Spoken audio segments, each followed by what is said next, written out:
नमस्कार, मी प्राध्यापक सुहास पाटील, उजनी टेंभुर्णी।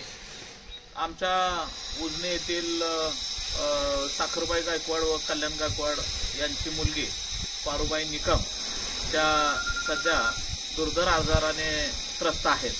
त्यांना वारंवार दवाखान्यात न्यावं लागत होतं आणि त्या संदर्भात त्यांचे चिरंजीव अक्षयचा मला फोन आला मागच्या 4 दिवसापूर्वी की माझ्या आईला गॅलस्की हॉस्पिटल पुणे येथे ॲडमिट केलेलं आहे।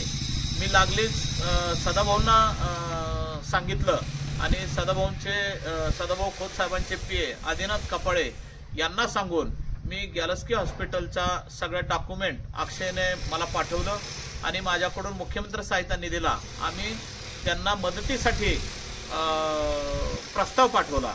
आदिनाथ कपाळे यांनी सदाभाऊंच्या शिफारशीनुसार त्यांनी लागलीच मुख्यमंत्री सहायता निधीशी कक्षाशी संपर्क साधून त्यांना 1 लाख रुपयाचा निधी हा मंजूर झालेला आहे आणि त्याचं पत्र आम्ही उजनी येथे पेशंटच्या आई त्यांच्या जवळ हे पत्र आम्ही आज सुपूर्द करत आहोत।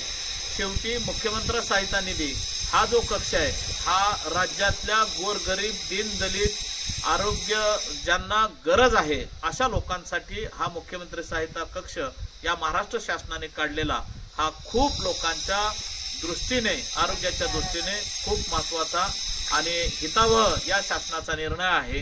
त्यामुळे मी माजी मंत्री सदाभाऊ खोत साहेबांच्या माध्यमातून या माढा तालुक्यामध्ये अशा आरोग्यविषयक जिथं जिथं कधी कोणाला अडचण असेल त्या अडचणीच्या माध्यमातून मी नेहमी त्यांच्याबरोबर कायमस्वरूपी राहील एवढंच मी आवाहन करतो आणि मी इथं सांगतो। धन्यवाद।